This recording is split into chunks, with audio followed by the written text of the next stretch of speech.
Let's put a light bar on the Cybertruck.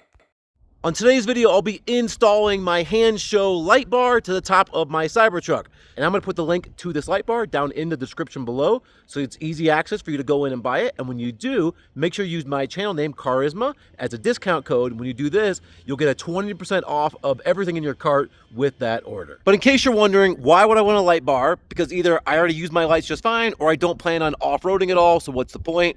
Let me go ahead and show you a few reasons why you might. So we just got 18 inches of snow outside. Let me walk around in front and show you some other reasons why you might want a light bar. You have two different sets of lights in the front of your Cybertruck. You have this set right underneath here. So of course you're gonna brush this off when you're driving. But the second set, which is really the bright set that you really need when you're driving, are buried back behind here. And I'd have to clear off quite a bit of snow to get to them.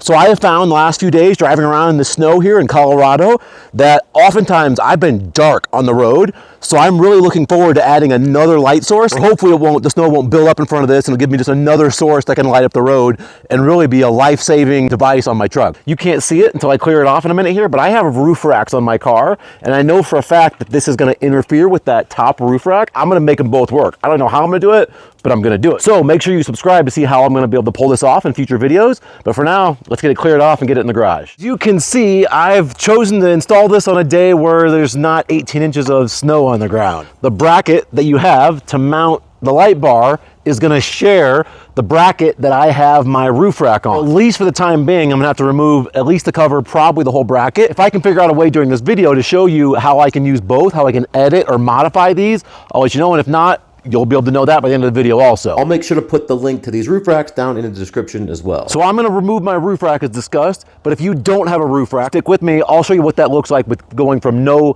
roof rack to the light bar. On the top of the truck, you have these little rectangular plastic cutouts. So if you put pressure down on the inside, they're gonna pop open. Same thing over on the passenger side. It's here on the passenger side, you'll find the wires that will eventually power your light bar. Your light bar is gonna come with only two colors, red and black. Match red to red and match the black to the mostly black one up top. The bracket screws on with the same 10mm bolts you took off. And I wanna show you how you're gonna make sure it's tight is you can see there's a gap right here between the truck and the bracket. That won't be there if it's loose. And then you're gonna do the same thing with the other bracket on the other side. Again, just sliding those two holes down over the threaded studs that are in the truck. You can use the included tool to do this or just some sockets of your own. Now it's time to fasten the light bar to the brackets. First of all, make sure you have the side with the cord on the passenger side where the wires coming out of the truck. You'd figure that out pretty quick. Now let's talk about the hardware. You're gonna have two of these bolts that are shorter in length, yet have a larger head on them. Then you have two of the longer yet smaller thread bolts that each have two nuts on them, as well as a black and a silver Allen wrench. So first I'm gonna use that larger thread. We're gonna put this through the hole in the bracket and it's gonna go into the threaded end of the light bar itself. It's pretty easy, and I think the best way to do is just to line it up just like how it is right here. I got it finger tight first, then use the Allen wrench to snug it in. And then I'll repeat the same step over on the other side. So now we have this little screw here, which is gonna go down into the bracket here. And this little rubber bumper, essentially is what it is gonna go on the bottom.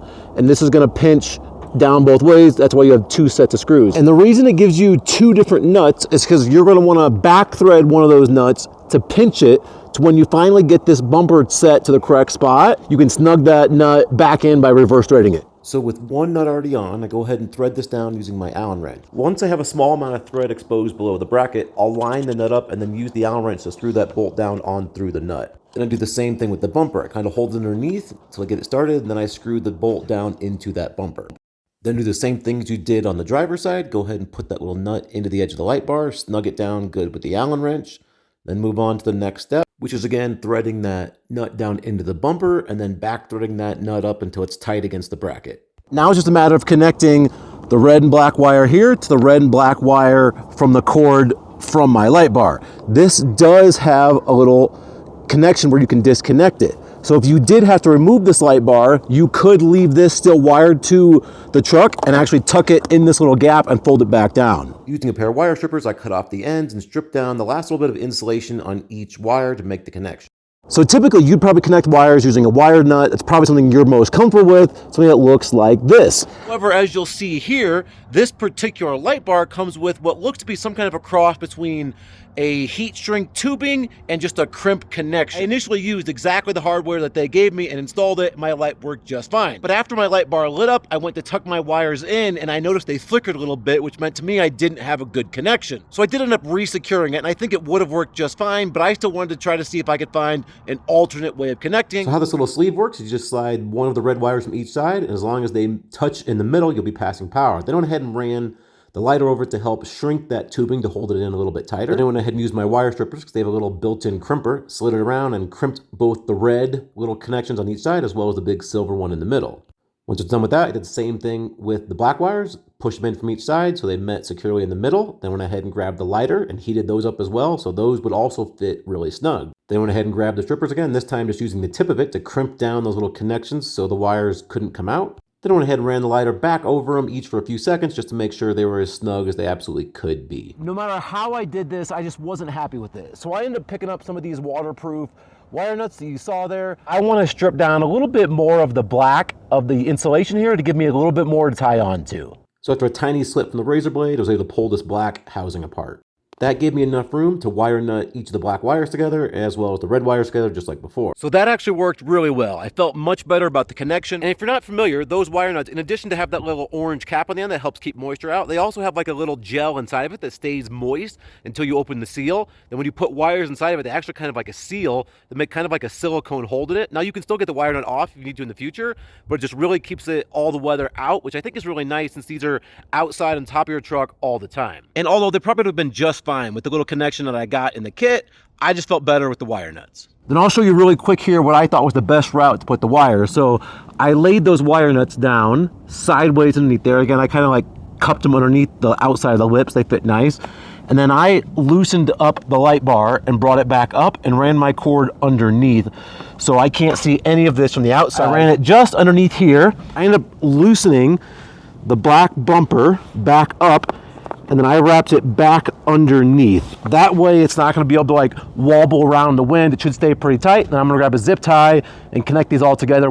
Here's a final look of how the wires end up tying up, and I can't tell you how much I love this look. Even with the lights off, it totally changes the look of the truck. In case you didn't know, you're gonna turn the light bar on by going to the Outlet and Mods tab and then selecting Power Feed Roof. I really love the light bar and all its functionality, but also just how it looks, both when it's off and when it's on. Really great effects. And the light bar, as you'll see here, is so bright when you turn it on. Really just totally lights up whatever's in front of you. Thanks for watching, and don't forget to use my promo code CHARISMA to go ahead and purchase this light bar on the Hansshow site to receive your maximum discount, somewhere between 20 and 30% off. See you in the next video.